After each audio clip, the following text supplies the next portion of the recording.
The Democratic Party is still fresh off their loss to Donald Trump, and in many, of course, the special elections where they got crushed, held since November. Well, they're busy. They're trying to figure out how to win back the House and to continue to fight off the Donald Trump agenda.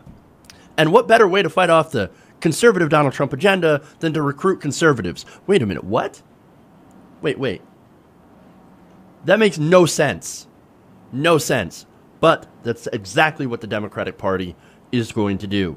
According to a report in Bloomberg, the party's House campaign arm, the DCCC, is now building close ties with conservative Democrats. Conservative Democrats. They write that the previously ignored Blue Dog Coalition, the Blue Dog Democrats, who boast that they're not afraid to buck the Democratic Party leadership. Right, because that's what they have to do. That means they're progressives? Does that mean they're progressives? No. Oh, no. I thought that's strange. What they meant. They have more in common with the Democratic Party leadership right now. Yeah, I was going to say. Nonetheless, in this article, they said that they're being prepared for next year's elections when all 435 seats in the chamber are up for grabs. Now, the DCCC and party leaders are coordinating candidate recruiting and mentoring with the Blue Dog Democrats. Amazing. Now, what do they have in common? Well, both sides say that there's a shared understanding that winning as many seats as possible in 2018 is more important than any Democratic purity test for potential candidates.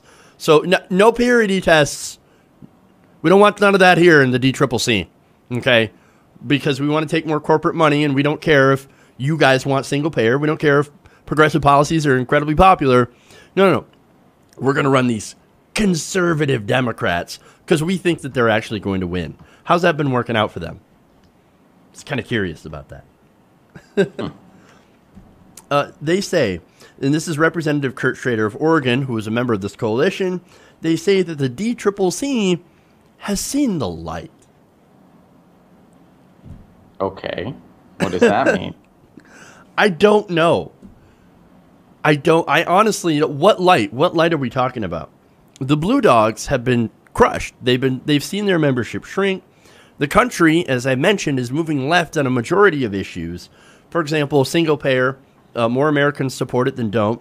Living wage, obviously, that's a big thing. Free college.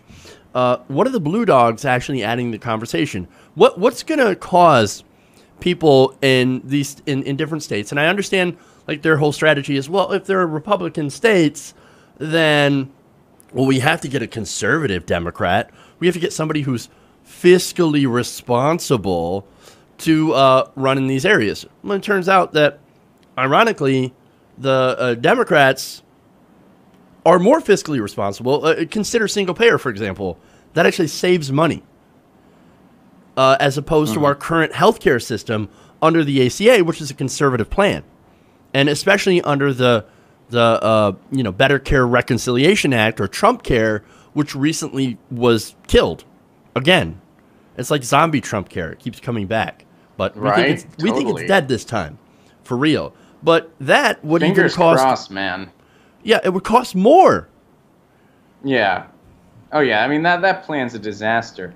And that's what happens when you have such a... I mean, I don't want to get off on this tangent because we've had it before. But, just to quickly point out once again, because this kind of goes into what we're talking about, it's easy to try to pass, and fortunately they're failing at it, but the only reason we're in this point in the first place, where they're actually trying to pass a healthcare bill that strips healthcare away from millions of people, it's an anti-healthcare bill, it's a tax cut.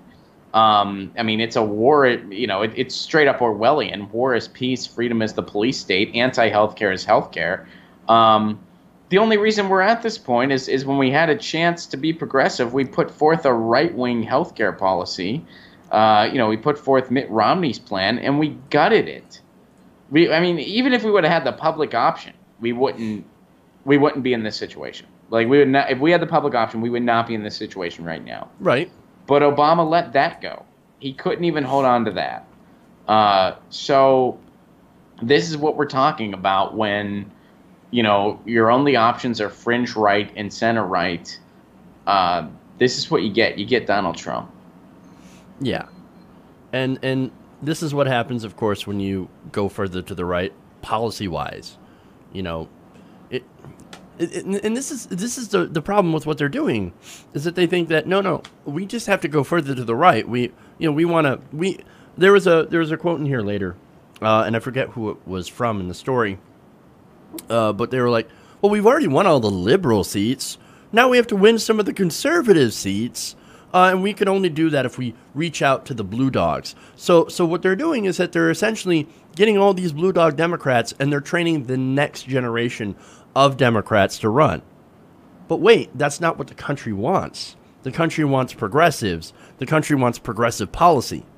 And you can only, you only have to look at the polls to get that. Don't believe my word for it. Don't believe Ron's word for it. Go and look it up for yourself. And, you realize that most Americans want, for example, a government-run healthcare system that at least takes care of the poor, okay? And they want something that's efficient and that, doesn't cost as much and that, you don't have to deal with health insurance companies. That's single payer. That's the kind of policy that people want. And blue dogs are like, no, we're not going to vote for that. We don't think we can get there yet. That's the excuse that they always use. Or that's fiscally irresponsible. That's going to cost more money. Really, explain to me then how we actually pay more for our health care than any other advanced country. And we get less outcome. It makes no sense. But that's the arguments that they use. And this is going to be the supposed next generation of Democrats. That's supposed to help us win back the House in 2018. I do not see this happen. I don't see it happening. Yeah, I mean, they're to the point where they're using right-wing talking points at this point. I mean, Dianne Feinstein used the whole, well, if single-payer means a government takeover, I'm not there. I mean, that's a right-wing talking point. That is, absolutely. Paul Ryan could have said that exact same thing, and it's a Democrat saying it. So, if you really don't see a difference between the two parties, people that identify as center-right or even center or right, they're just going to go with the Republicans because at least, the Republicans have, I think overall, they've kind of branded themselves a little better to somebody that is a little more undecided. Because, with these guys, maybe you're a little more, maybe you are a conservative Christian or whatever, where you're going to go with Republicans. So, yeah, this whole idea that going to the right is going to get some of the, Republicans on your side, it's failed thus far, and it's going to continue failing. What you really need to do is you need to have messaging that shows people how they're going against their own interests by voting for Republicans. And one of the ways you do that is to have a really strong economic message, i.e. supporting the Fight for 15, single-payer universal health care. And you know what? It's not me saying this at this point. Fucking Chuck Schumer admitted to this. Yeah. Chuck Schumer admitted that the Democrats had no economic message of the entire 2016 election. They still don't have one. And he's drafting one as we speak, and by drafting one we mean making sure his donors are okay with it. Yeah, can I take a second to point out too a piece of legislation?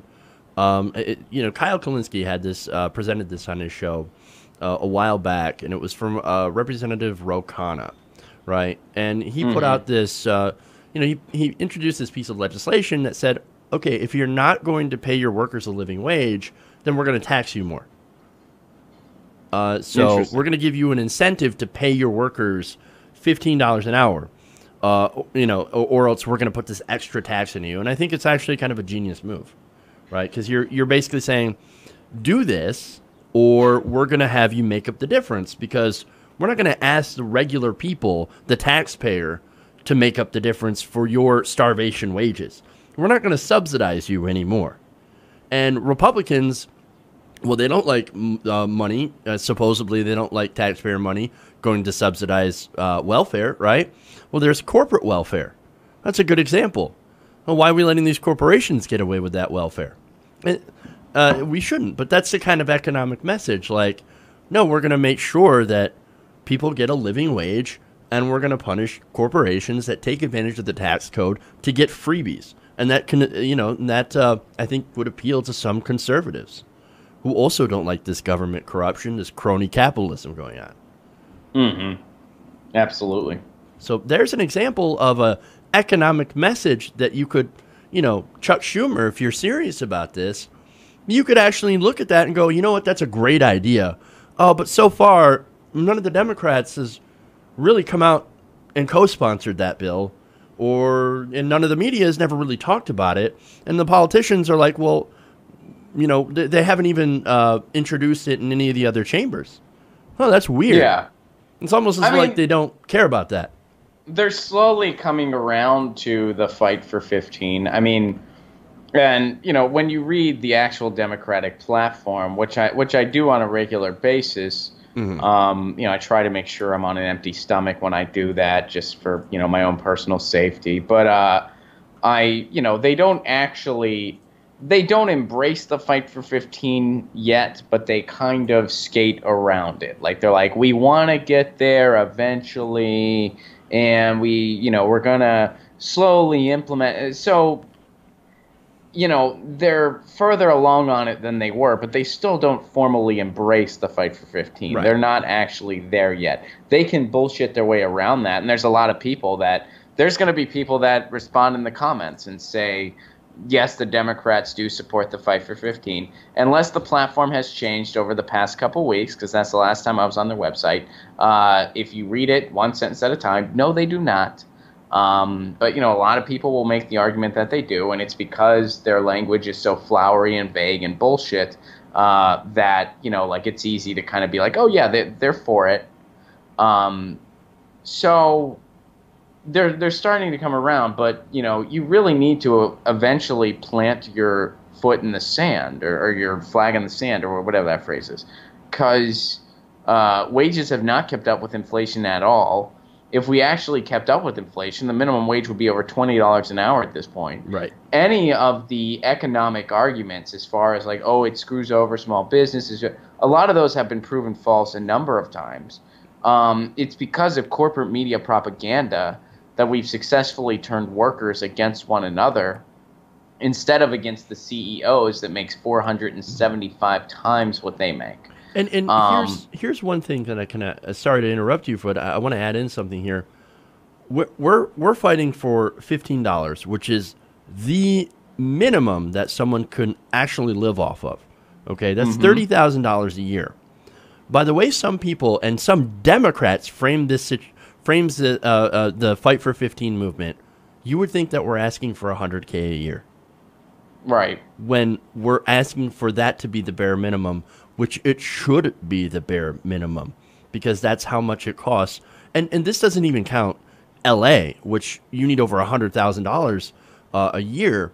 You need to be making that much to be able to afford a 2-bedroom apartment in the middle of LA. So, it's not even enough in a lot of these areas which need it the most. So we got to look at the framing here. So we're just asking for the scrap, the bare minimum, a living wage, and it gets framed as, oh my God, you people want so much, while the top CEOs make 350 to 400 times what their workers make. I just wanted to put that in perspective.